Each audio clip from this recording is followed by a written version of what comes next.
You're not alone. If you need someone to talk to today, please contact Crisis Services Canada by either calling them at 1-833-456-4566 all hours of the day. Or you can text them at 45645 at 4 p.m. to 12 a.m. Eastern Standard Time.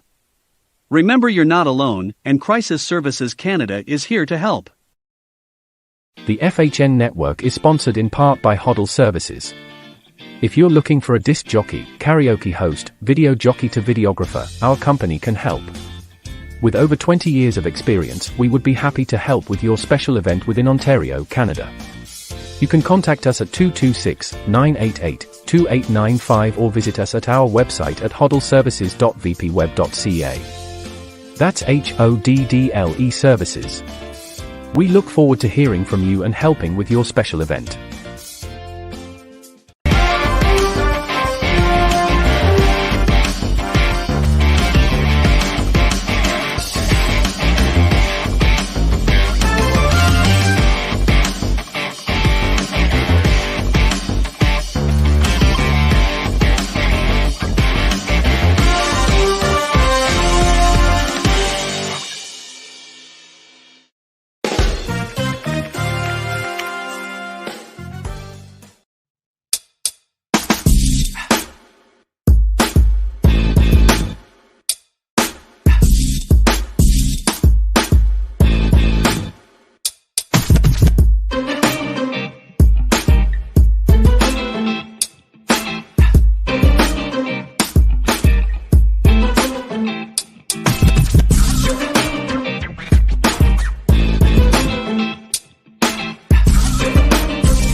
Yes, that's right. It's Lock It Up Sportstalk, Fine Subtle Network, and ASTV.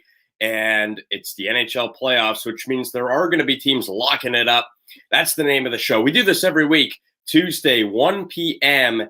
Eastern Time. My name is Logan Lockhart again, and here we go. NHL playoffs, Stanley Cup playoffs. You have series down south of the border with, a lot of fans down there. And then you compare it to two series up north of the border, and there's no people in the building. So one of those series is now ended, and you saw Winnipeg. They got the brooms out. They sweep Edmonton in a shocking turn of events, because a lot of people would not pick a sweep. I picked I picked Winnipeg to win, but not in a sweep. I thought this series would go the distance, even though it's a sweep. The games were a lot closer than maybe it will say on paper when we get down to it. And, really, if you look at it, that game yesterday, triple overtime, but Edmonton dominated, in particular, double overtime. It was domination in favor of the Oilers, but they just couldn't break through. And you know what? After you blow a 4-1 lead in Game 3 and Winnipeg wins, that's when you know that it's just not Edmonton's year. It's just not, right? So they couldn't break through. They couldn't get over the hump. It took McDavid until Game 4 to score his first goal, right? And credit to Connor Hellebuck. Tremendous. Really tremendous. Mike Smith was great last night too. But you know what? When you're going to put the goalie battle up against each other, Smith, Hellebuck, I'm taking Hellebuck, right? And I think Winnipeg's going to be a really tough team to beat. They're now through, so now they wait on Montreal or Toronto.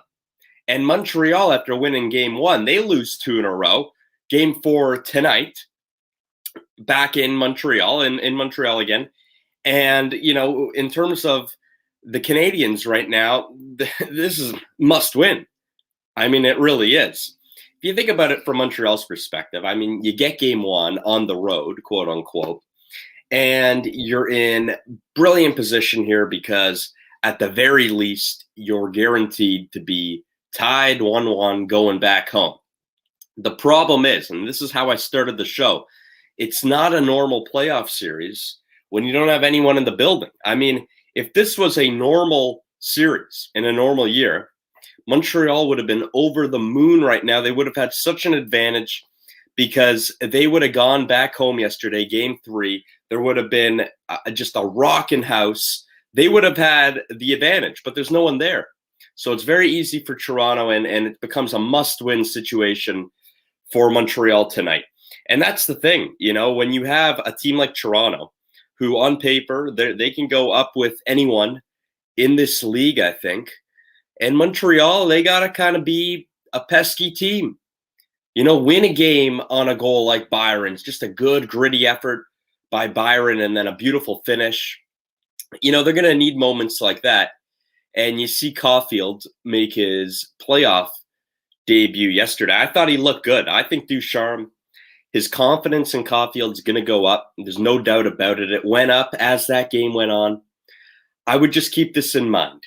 Is his ice time going to be desirable to what people in Montreal want? Because at the end of the day, this is a Toronto team, very strong. And to have Caulfield on the ice, could he be a liability, especially defensively? That's what you got to be thinking. I wouldn't expect him to be played like a Gallagher would. Absolutely not. There's no way. But at the same time, you can see Ducharme's confidence. It's increasing in Caulfield. And as we go on in this series, I think it will. But the problem is it might be too little too late because here come the Leafs, right? Close game yesterday, though. Close game. Now, let's move on south of the border and the Islanders. So, listen, they get dominated. This is like Winnipeg, Edmonton, right? And this is what I was thinking when I was watching New Oilers Jets. I'm going, well, I just saw this with the Islanders and Penguins. So the Islanders, they get dominated by the Pens yesterday. Just dominated. Ilya Sorokin in net for the Islanders stands on his head. He ends up making 48 saves. The game goes to double overtime. And here they go. It's the Islanders, the pesky Islanders, who just find ways to win. And good teams find ways to win, okay? Let's not get that twisted. And the Islanders are a good team. But it's going to be so frustrating from Pittsburgh's point of view that they can't break through and shut the door here on the Islanders at home. They just can't, right? And it's Tristan Jarry, who's the scapegoat today, makes just a brutal mistake in double overtime, a giveaway, and then there's Josh Bailey walking in. He's all alone over the glove. The weakness of Jarry in this series, which they've documented many times on the broadcast, how the Islanders, you just go over his glove on Tristan Jarry. But it was a mistake. It cost the Pens the game. They should have won the game, Pittsburgh. But again, good teams find a way to win. The Islanders are a good team. I picked the Islanders to win this series. And a lot of that was just off having a hunch about them finding ways to win. I trust them to win a series in this Barry Trotz era. I just do with the Islanders. And that's why I picked them. But with Pittsburgh, this is what I was saying about Toronto-Montreal with the no fans element. Well, in this series, it's completely different because there's fans in the building. And now the Islanders building, which may be the most rocking in the league anyway, now Pittsburgh's got to go there for Game 6, and the dynamic's completely different, right? I mean, imagine if there were no fans in Nassau Coliseum for the Pens to play that elimination game, right? It would just be different. But now they got to go in. The place is going to be rocking. So what I'm saying is that there's two different series going on, right? There's the Jets and Oilers, which is over now, but that was one, Leafs, Habs, and then the rest of the league. They're playing a different type of series. It's about momentum shifts. It's about a lot of things, but the fans make a big deal, right? This isn't the bubble anymore, right? We can now compare just within 5 seconds. You can watch one game, watch another, compare side by side, and the difference is evident right away. Okay, now, Minnesota stayed alive yesterday. In Minnesota, this is, after Game 1, which again was a tough game. They stole that on the road. They've kind of been in a position where Vegas has taken over, but here comes Minnesota. Okay, Kirill Kaprizov scores his first playoff goal yesterday, and Minnesota now goes home for Game 6. They're down 3-2, so if they can force a Game 7 again with the fans there, who knows? Maybe it can happen. Vegas is a really strong team, and so is Colorado, who swept. So we're at a point now in the first round where we can kind of, we definitely know some of our second round teams, but we can definitely project where we're going here in a lot of cases. I mean, Winnipeg is through. So Winnipeg, Toronto, let's say. And again, I'm throwing it out there. I'm just projecting. Right now, Colorado's through. So what are we looking at there? Are we looking at Colorado Vegas, which has been the most talked about matchup in that division throughout the regular season? Two really strong teams and, two of the best teams. If you were to make a top 20 to 30 list in the NHL, who are your top two teams? It might be Colorado and Vegas, right? But on another note, Florida stays alive as well. And now Florida's got to go to Tampa for Game 6. So we got a lot of Game 6s going on in the NHL. And then tonight, if you're watching this live, there's two games, only two. And it is Toronto-Montreal. And then, of course, the fantastic series. If you haven't been watching this series, you got to start tonight. It's Game 5, Predators-Hurricanes. Again, I'm going to bring up the fans again, but this is Exhibit A. First two games in Carolina, it was way too difficult for Nashville. It was just too difficult. They weren't going to win. There you go. Carolina, 2-0 series lead. Games 3 and 4, Nashville. Way too difficult for Carolina. Way too difficult. Overtime games. Okay, it's tough. And Nashville wins and we're tied at 2. That's Exhibit A. So those are the two games that are tonight. And before I move on, I'm going to move on to the World Championships in just a moment here.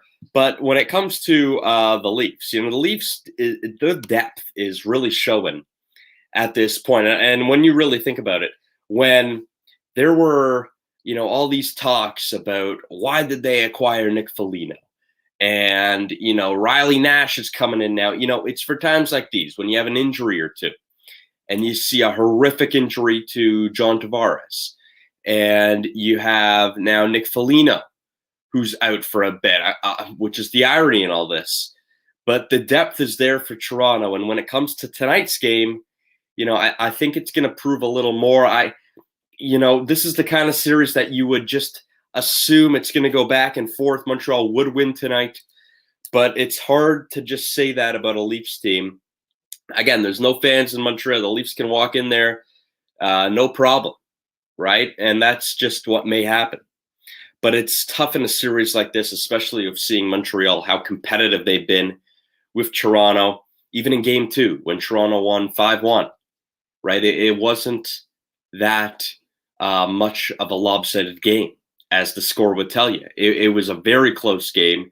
That could have gone either way at some point, right? So Montreal's made this a very, very competitive series, and I think it would be a mistake for any Leafs fans out there to look ahead to Winnipeg and say, okay, Winnipeg's the opponent for next. No, you got to take care of Montreal first. You just do. Let's move on to what's going on in Latvia with the 2021 World Hockey Championships. And, usually this wouldn't be too, it wouldn't be at the top of the agenda at this time of year. We'd be talking about the playoffs, which we just did. And we'd continue that playoff talk. But, when you've had a tournament so wild as it's been, it really has been just crazy. And it starts with Canada's performance. Canada's 0-3. And they have not even gotten a point out of any of the losses. So they're 3 regulation losses. And here's the thing. There's no relegation this year, right? It's a COVID year. Just like the World Juniors back in the new year there, how there was no relegation. There's no relegation here, but the jokes were going around saying, Canada, they might, they would be in that conversation for being relegated because they don't have a point yet. So they're at the bottom with Italy, tied at the bottom of Group B for being the teams of no points and the teams that haven't done anything. And Canada loses their first game to Latvia, 2-0. Then they play the States. They lose 5-1. And then yesterday they lose to Germany 3-1. So this is, and look, we're not talking about the best on best here. Everyone has to deal with not having their best players. It's not just Canada, though. So I don't think that's a valid excuse. Every traditional hockey powerhouse in this tournament has to deal with not having their best. It's just how it is, right? So you got to make up with what you have. Canada's, Gerard Gallant's behind the bench. I'm surprised. I thought that he would kind of bring this team together in a way. Hasn't happened. Roberto Luongo's the GM. It's not looking good right now. It just isn't. And Canada, they still have to play Norway. They still have to play Kazakhstan. And they still have to play Finland and Italy. And that's it, right? So, this is not as easy as it sounds. Now, with Canada, they can turn it around in 2 seconds, right? We know they can. But at the same time, when you look the way you have and you can't put the puck in the net, they spent half the game on the power play, just about, against Germany. They couldn't score. So it just goes to tell you that this tournament, it's a little wacky. And if you're looking for a fresh perspective on some hockey and some international hockey, I'd watch this tournament right away. Right away. There's games on right now, actually, as we speak. So really, when it comes down to it, this has been a wild tournament. You have teams like Belarus getting wins and teams like Norway getting wins. And it's just been one of those tournaments where it's gone down to the wire in a lot of cases. Great Britain, a team that lost 2-1, going right down to the wire. So a lot of different things happening at these World Championships.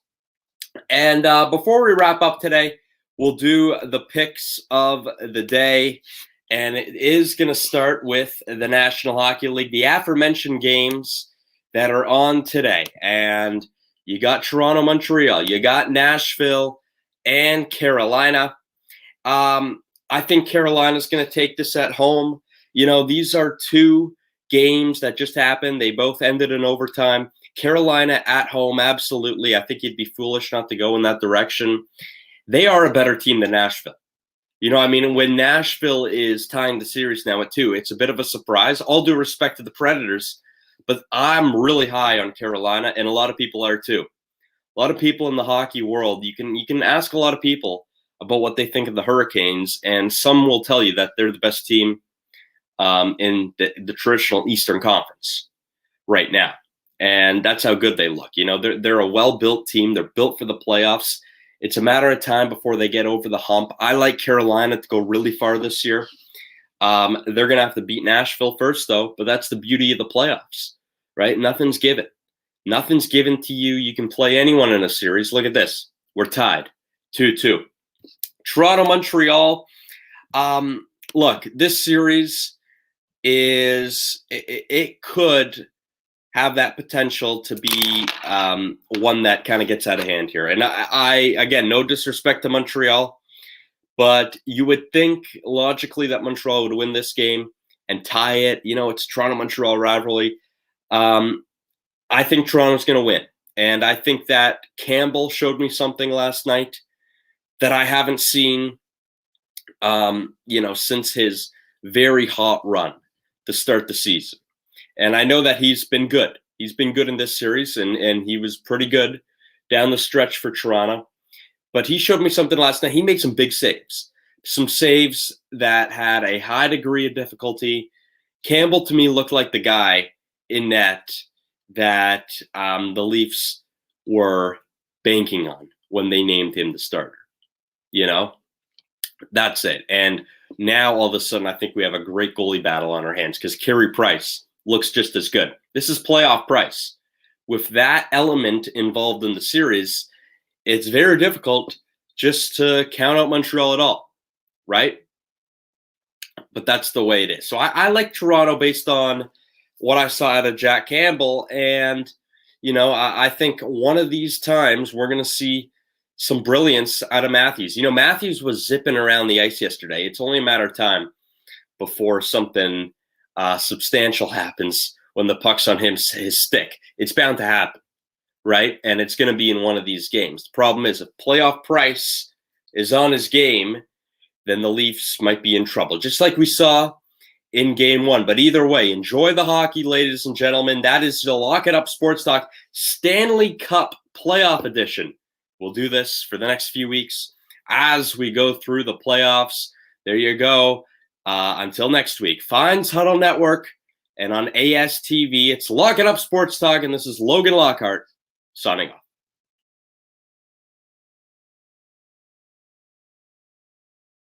Make sure to check out our past shows from previous weeks on our YouTube, Facebook, or Mixcloud channels.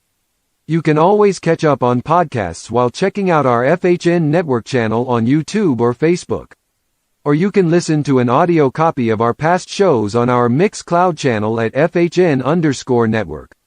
The FHN Network, the future of entertainment.